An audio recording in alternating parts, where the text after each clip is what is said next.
50 perempuan, li khamsina imra'atan, 50 perempuan, al-qayyimul wahid.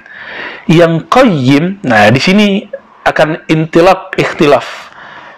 Awal ikhtilafnya dari sini. Jadi saya mencoba mengurai makna al-qayyim ini. Barangkali di sinilah terjadi salah faham mungkin dari saya atau dari teman-teman para ulama ya.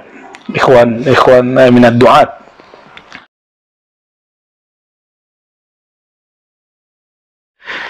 Saya mengingat kata al-qayyim ini itu kembalinya ke Al-Qur'an, ar-rijal qawwamuna 'alan nisa. Saya bisa jadi salah mentafsir bahwa al-qayyim dalam pikiran saya adalah menikahi. Penjelasan saya itu kan cuma pemahaman. Dan orang yang mengatakan hadis ini tidak bermaksud menikahi, itu juga pemahaman.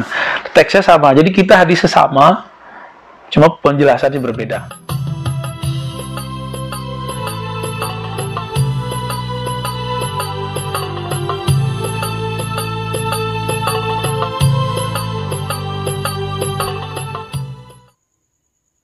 Assalamualaikum warahmatullahi wabarakatuh. Alhamdulillahi ala lin'am wa syukru lahu ala lilham. Wassalatu wassalamu ala sayyidina Muhammadin khairil anam wa ala alihi wa sahbihi as-sadatil a'lam, amma ba'du. Para pemirsa YouTube dimanapun berada yang dirahmati oleh Allah subhanahu wa ta'ala, semoga kita senantiasa semuanya ini disehatkan oleh Allah subhanahu wa ta'ala. Amin Allahumma amin. Baik, kali ini saya akan menanggapi klarifikasi dari Buya Ar-Razi. Beliau setelah ditanggapi kemudian membuat video klarifikasi. Pada video tersebut Buya Ar-Razi bukannya merubah kata-katanya, mencabut kata-katanya, tapi masih membuat alasan, yaitu ada tetap memperkuat pendapatnya, yaitu bolehnya seorang laki-laki di akhir zaman nanti menikah dengan 50 orang perempuan. Dan itu terjadinya setelah Malhamah Kubro atau Perang Dunia. Ya Buya, pada masa itu mungkin kita dengan jenengan sudah tidak ada.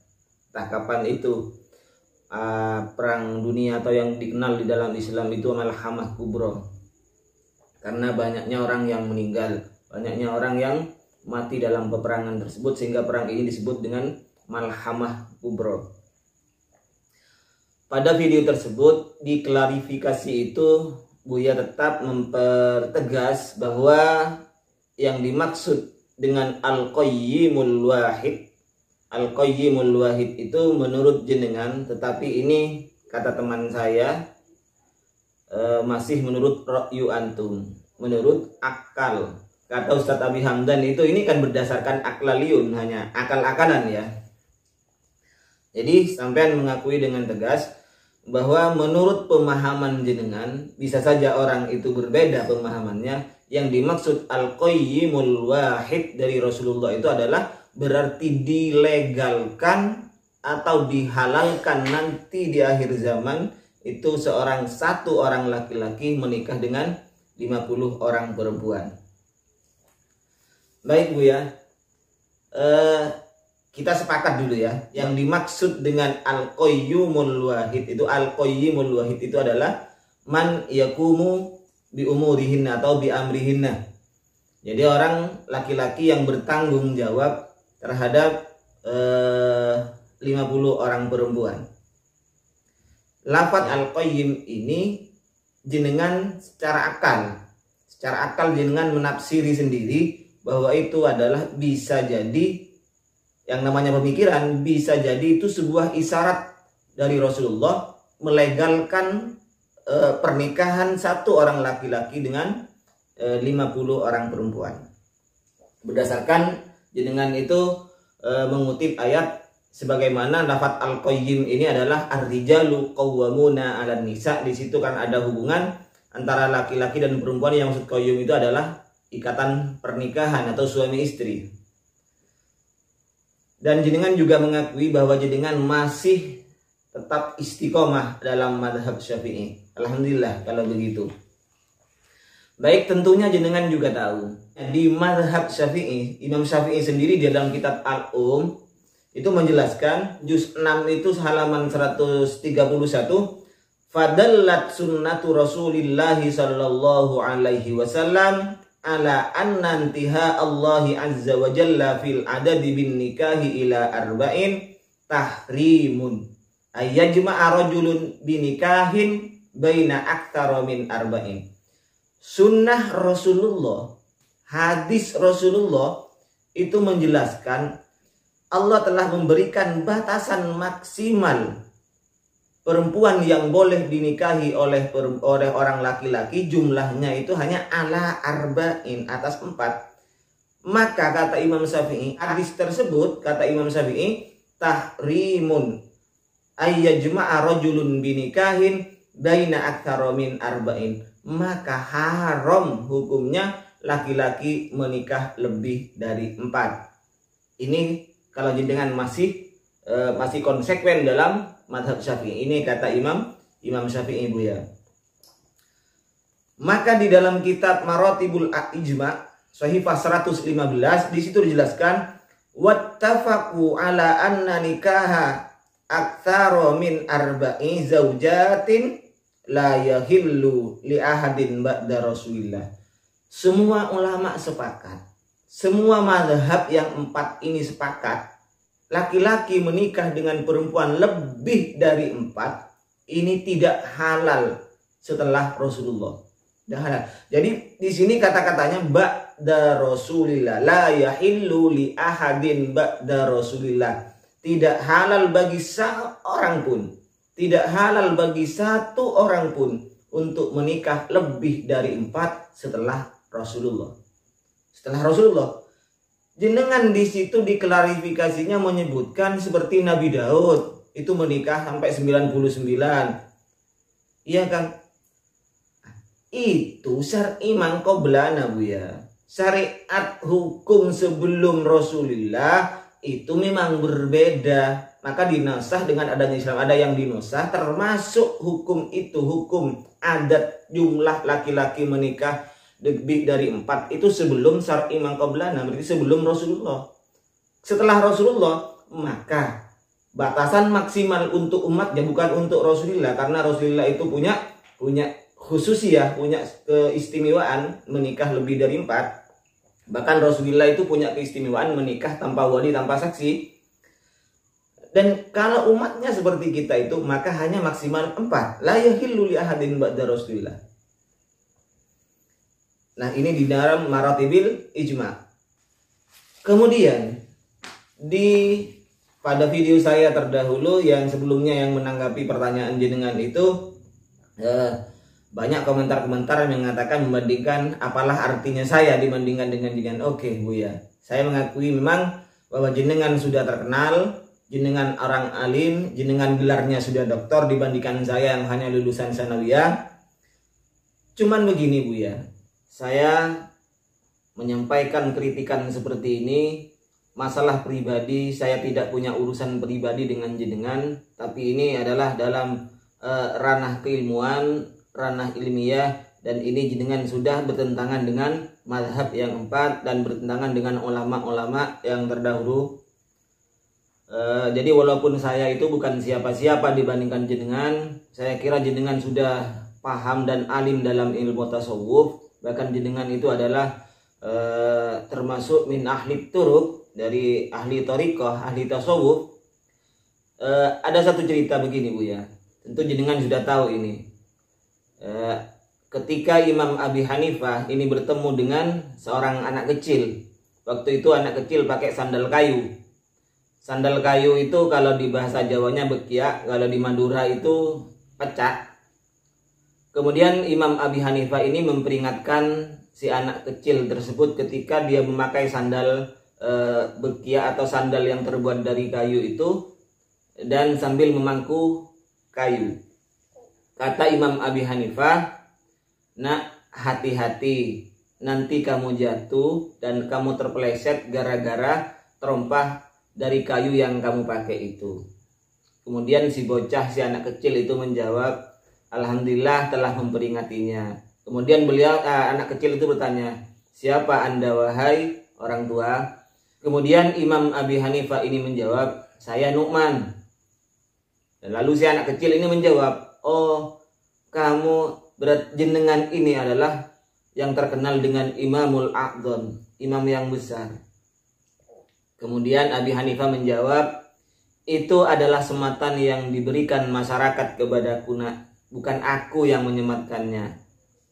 Lalu si anak kecil itu menjawab lagi, hati-hati wahai imam.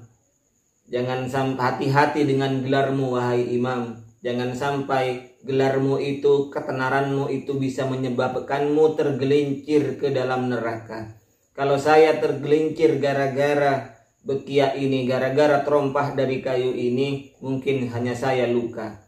Tapi jika Anda, wahai imam, tergelincir gara-gara gelar yang disematkan masyarakat terhadapmu, bisa jadi kamu akan tetap tergelincir ke dalam api neraka. Ini bukan kata saya. Kalau Buya tadi mengatakan itu dalam klarifikasinya adalah hasil atau ra'yu jenengan sendiri, pendapat antum sendiri, mari kita sekarang konvertkan pendapat jenengan itu dengan pendapat ulama kita. Kalau hanya berdasarkan akal kita sendiri, ini bukan tradisi di NU. Maaf Buya, bukan tradisi di NU. Di NU itu semuanya kita berpatokan kepada kata ulama siapa. Siapa yang berpendapat, bagaimana ini pendapatnya ulama ini, itu Buya. Tidak mengandalkan ini. Oke lah, saya itu dibandingkan jenengan bagaikan gunung dengan batu, misalnya batu di jurang dalam masih dengan gunung dengan jurang.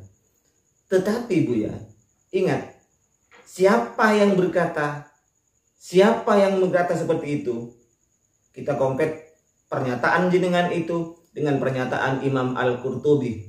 Wa qala Al-Qurtubi fi tadhkirah yuhtamalu ayyurada bil qayyim. Ini ketika Imam Al-Qurtubi atau Al-Hafidz Ibnu Hajar Al-Asqalani ini menjelaskan hadis tentang asratis sa'ah sebagaimana yang jenengan sebutkan, Al-Qayyimul Wahid itu yang jadi permasalahan.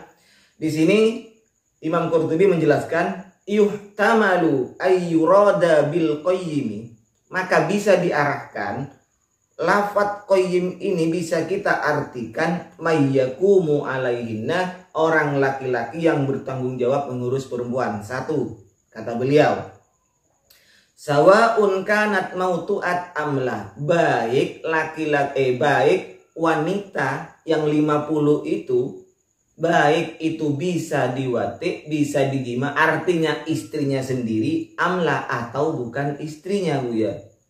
Jadi itu tidak melegalkan bahwa laki-laki nanti di akhir zaman ini akan boleh menikah lebih dari 4.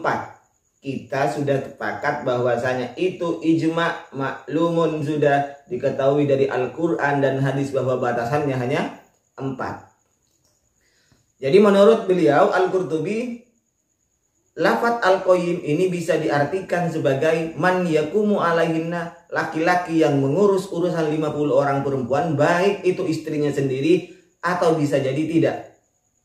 Seperti ibunya, mungkin saudaranya, adik, saudara perempuannya, neneknya, itu bisa jadi seperti itu, cucunya, bibinya, artinya bisa diwatik atau tidak menurut beliau.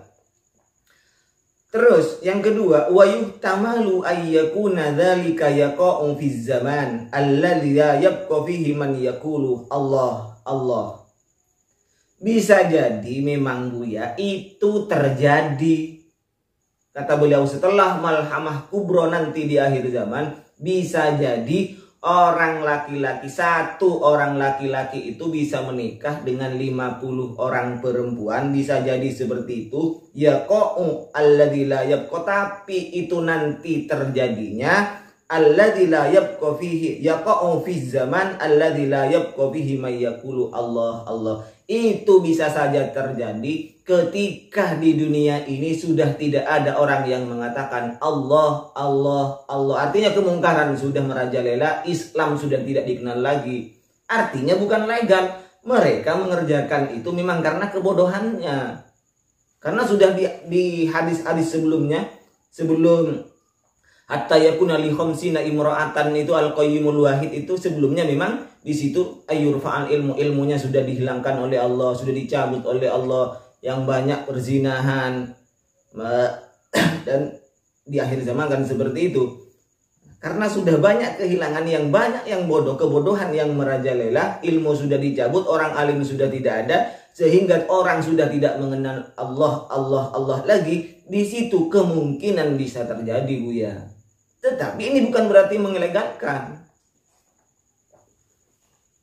Maka terusannya kata Imam Al-Qurtubi, fayatazawwajul wahidu bighairi adadin. Kemungkinan satu orang laki-laki akan menikah dengan perempuan bighairi adadin, tanpa hitungan, bisa 100, bisa 200, mungkin bisa 1000, Bu ya. Ini kemungkinan kata Al-Qurtubi memang akan terjadi di akhir zaman. Orang yang menikah lebih dari 4, tambahkan bi'adadin bighairi adadin, tanpa hitungan yang ditetapkan oleh syariat. Tapi itu bukan legal. Apa? Jahlan bil hukmi syar'i, karena orang itu bodoh, tidak tahu terhadap hukum syariat, bukan dilegalkan ini, Bu ya. Nah, sekarang begini. Kalau saya memang tidak ada apa-apanya dibandingkan jenengan. Ibarat gunung dengan sepatu, saya mungkin itu. Saya sepatu, jenengan gunung ini. Tetapi mari kita bandingkan antara jenengan dengan pendapatnya Imam Al-Qurtubi ini. Beliau yang mengarang tafsir Al-Qurtubi itu. Kira-kira jenengan ini gimana? Antara jenengan dengan beliau, apakah saya harus ikut jenengan atau saya ikut Al-Qurtubi? Berarti jenengan itu sudah hebat. Kalau sampean bisa menafsiri Al-Quran, bisa menafsiri hadis dengan seenaknya sendiri, dengan hasil pemikirannya sendiri, saya kira ini jenengan sudah masuk ke tingkatan mujtahid kalau seperti itu. Ini bukan tradisi NU, Bu ya. Maaf, saya tak tahu apa jenengan itu NU apa enggak, tapi ini bukan tradisi NU. Tradisi NU itu tetap berpatokan kepada rujukan kitab kuning, ini di kitab apa, ini di kitab apa. Ini pendapat Imam Al-Qurtubi.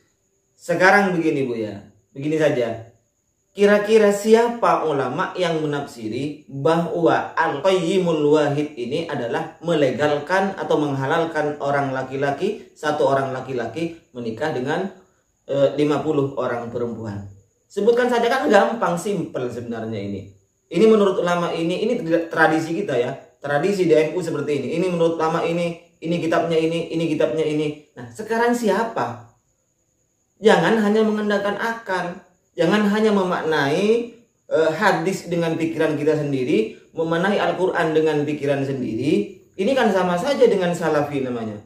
Ketika memaknai hadis, memaknai Al-Quran dengan serampangan, dengan seenak mereka sendiri. Kan sama saja berarti kita itu. Jadi kesimpulannya, Bu ya. Kesimpulannya ini, Al-Qurtubi memahami hadis Al-Qayyimul Wahid itu dipahami bukan melegalkan laki-laki satu menikah dengan banyak istri, bahkan sampai 50. Tetapi beliau itu hanya ada 2 kemungkinan, kata Al-Qurtubi. 1, yaitu mengurus perempuan, baik yang diurus itu istrinya sendiri, tapi tetap 4 itu. Batasannya tetap 4. Atau mengurus yang bukan istrinya sendiri, yakni ibunya, adiknya, dan lain-lainnya. Bisa jadi ini juga kata Imam Al-Qurtubi itu diarahkan atau ditafsiri bahwa di akhir zaman kelak ini akan terjadi, tapi di saat orang sudah tidak kenal dengan Allah. Di akhir zaman ini akan terjadi karena mereka itu adalah jahlan bil hukmi syar'i. Mereka sudah tidak tahu Islam lagi, Bu ya. Artinya gimana? Tetap Islam itu memberikan batasan bahwa laki-laki hanya halal menikah dengan 4 orang istri. Ini dari zaman Rasulullah sampai akhir zaman tetap tidak akan berubah. Jenengan sudah mengakui bahwasanya Al-Mahdi nanti akan turun dan itu tidak akan menasah terhadap syariat Rasulullah Sallallahu Alaihi Wasallam, tidak akan menasah Al-Quran. Dan kita yakin dan kita tahu bahwasanya tidak ada nasih dan mansuh lagi setelah Rasulullah Sallallahu Alaihi Wasallam wafat. Mungkin ini yang bisa saya sampaikan. Wallahul musta'an. Assalamualaikum warahmatullahi wabarakatuh.